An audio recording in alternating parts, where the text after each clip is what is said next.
Class 7 आप सब ने कल पढ़ लिया था।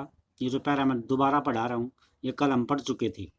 तो यहाँ पर हमने देखा कि खिलजी और तुगलक वंश के जो शासक थे उन्होंने भी सेना नायकों को अलग अलग प्रकार के इलाकों में सूबेदार के रूप में नियुक्ति दे दी थी। यानी सेना नायकों को, सेनापतियों को अलग अलग आकार के जो इलाके थे उनमें सूबेदार के रूप में नियुक्त कर दिया था। ये इलाके इक्ता कहलाते थे और इन्हें संभालने वाले जो अधिकारी थे, अफसर थे, वो इक्तादार या मुक्ति कहलाते थे। मुक्ति का ये कर्तव्य था कि सैनिक जो अभियान करते हैं, सैनिकों का अभियान का नेतृत्व किया करता था और इक्ता अपने क्षेत्र में कानून और व्यवस्था बनाए रखना ये उसका जिम्मेवारी थी। अपनी सैनिक सेवाओं के बदले में, यानी सैनिक के रूप में सेवा करता था मुक्ति, तो उसे राजस्व वसूली करने का अधिकार दिया करते थे। जो उसके खुद के इलाके थे वहाँ से राजस्व अर्थात लगान की वसूली करता था इक्ता। राजस्व के रूप में मिली रकम से ही वे अपने सैनिकों की भी तनख्वाह देते थे। मुक्ति यानी जो गुलाम लोग थे उन पर काबू पाने का सबसे अच्छा तरीका ये था कि जो उनका पद होता है, सूबेदार का जो पद होता है, वो वंश परंपरा से नहीं होता था और कोई भी इक्ता थोड़े थोड़े समय के लिए ही मिले, यानी लंबे लॉन्ग टर्म के लिए ये इक्ता नहीं मिलता था, ज़मीन का टुकड़ा नहीं मिलता था। इसके बाद उनका स्थानांतरण कर देना, उनको बदल दिया जाता था। सुल्तान अलाउद्दीन खिलजी और मोहम्मद तुगलक के शासनकाल में नौकरी के इन कठोर नियमों का बड़ी सख्ती से पालन किया जाता था। मुक्ति लोगों द्वारा एकत्रित किए गए राजस्व की रकम का हिसाब लेने के लिए, यानी जो सूबेदार के रूप में मुक्ति ने जो राजस्व इकट्ठा किया है उसका हिसाब रखने के लिए राज्य द्वारा लेखा अधिकारी नियुक्त किया जाता था। इस बात का ध्यान रखा जाता था कि मुक्ति राज्य द्वारा निर्धारित दर के अनुसार ही टैक्स वसूले और तय संख्या के अनुसार सैनिक रखे। इस बात का पूरा ध्यान रखा जाता था। इसके बाद जब दिल्ली के सुल्तान शहरों से दूर आंतरिक इलाकों को भी अपने कब्जे में लेना चाहते थे या अधिकार में ले आए, तो उन्होंने भूमि के स्वामी, सामंतों और अमीर जमींदारों को भी अपनी सत्ता के आगे झुकने को मजबूर कर दिया। यानी जब सुल्तानों का शहरों से दूर अंदर के इलाकों पर भी कब्जा हो गया, तो उन्होंने भूमि के जो स्वामी होते थे, सामंत, अमीर जमींदार, उनको भी अपनी सत्ता के आगे झुकने को मजबूर कर दिया। अलाउद्दीन खिलजी के शासनकाल में भू राजस्व के निर्धारण में, यानी ज़मीन का लगान निर्धारण करने के मामले में वसूली के कार्य को राज्य और अपने नियंत्रण में ले लिया। यानी ये विभाग किसके पास आ गया? अलाउद्दीन खिलजी के पास। कौन सा विभाग? भू राजस्व का। स्थानीय सामंतों से कर लगाने का अधिकार छीन लिया। इससे पहले सामंत ही कर लगाते थे और सामंत ही जनता से कर इकट्ठा करते थे। अब उनसे कर लगाने का अधिकार छीन लिया गया, बल्कि अब उन्हें भी कर चुकाना पड़ता था। सुल्तान के प्रशासकों ने ज़मीन की पैमाइश की और इसका हिसाब किताब बड़ी सावधानी से रखा। कुछ पुराने सामंत और जमींदार राजस्व के निर्धारण और वसूली अधिकारी के रूप में सुल्तान की नौकरी करने लगे, अर्थात सल्तनत की नौकरी करने लगे।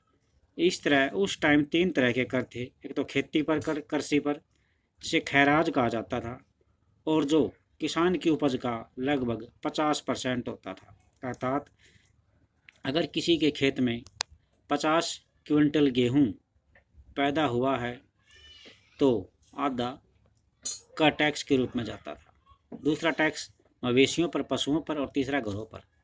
यहाँ पे ये याद रखना ज़रूरी है कि इस उपमहाद्वीप का काफ़ी बड़ा हिस्सा दिल्ली के सुल्तानों के अधिकार से बाहर ही था।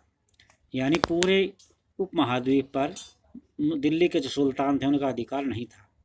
दिल्ली से बंगाल जैसे सुदूर प्रांतों का नियंत्रण कठिन था। यानी दिल्ली से बंगाल बहुत ज़्यादा दूरी पर था और यहाँ पर इनका नियंत्रण, इसको कंट्रोल करना कठिन था।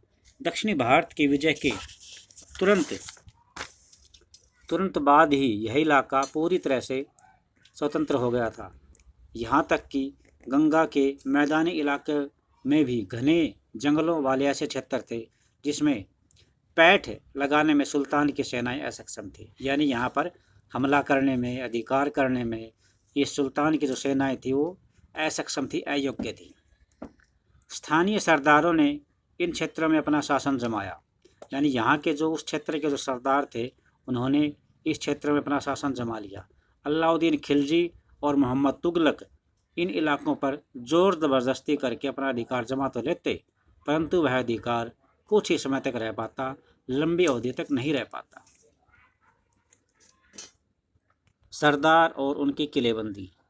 अफ्रीकी देश मोरक्को से 14वीं शताब्दी में भारत आया एक यात्री इब्न बतूता, उसने क्या लिखा है, सरदार कभी कभी चट्टानी उबड़ खाबड़ पहाड़ी इलाकों में किले बनाकर रहते थे और कभी कभी बांस के झुरमुटों में। भारत में बांस पोला नहीं होता। पोला का मतलब यहाँ पर खोखला है, खोखला नहीं होता। यह बहुत बड़ा होता है। इसके अंदर अलग अलग हिस्से आपस में इस तरह से गुथे रहते हैं कि उन पर आग का भी असर नहीं होता और वे कुल मिलाकर बहुत ही मजबूत होते हैं। सरदार इन जंगलों में रहते हैं जो इनके लिए किले की प्राचीर का काम देते हैं। इस दीवार के घेरे में ही उनके मवेशी और फसल भी रहते हैं, यानी उनके पशु और फसल भी यहीं पर रहती है। अंदर ही पानी का इंतजाम होता है, अर्थात वहाँ बारिश का पानी इकट्ठा होता है, इसलिए उन्हें प्रबल बलशाली सेनाओं के बिना नहीं हराया जा सकता, यानी मजबूत सेनाओं के बिना इनको हराया नहीं जा सकता। ये सेनाएं जंगल में घुसकर खास तौर से तैयार किए गए औजारों से बाँसों को काट सकती हैं। तो ये सुरक्षा व्यवस्था थी सरदारों की, कैसे रहते थे, और इनको मजबूत सेना के द्वारा हराया भी नहीं जा सकता था। अब चंगेज़ खान के नेतृत्व में मंगोलों ने 1219 में उत्तर पूर्वी ईरान, जिसको आजकल उस टाइम क्या कहते थे, ट्रांस आक्सियाना, आजकल क्या कहते हैं उज़्बेकिस्तान, पर हमला किया 1219 में।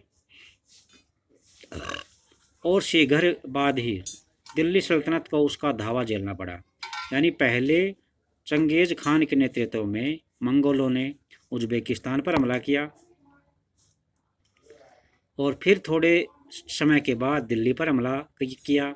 अलाउद्दीन खिलजी और मोहम्मद तुगलक के शासनकाल में आरंभ में दिल्ली पर हमले, मंगोलों के हमले बढ़ गए थे। इससे मजबूर होकर दोनों ही सुल्तानों को एक विशेष स्थानीय सेना खड़ी करनी पड़ी। इतनी विशाल सेना को संभाल पाना प्रशासन के लिए चुनौती थी। आइए देखते हैं कि दोनों सुल्तानों ने इस चुनौती को कैसे सामना किया। तो इसको हम कल पढ़ेंगे, बाकी जो बच गया है उसको कल हमारा चैप्टर ये पूरा हो जाएगा और फिर हम इसके क्वेश्चन करेंगे। तो आज के लिए इतना ही। थैंक्स, और इसको अच्छी तरह से आप पढ़ सकते हैं। थैंक्स।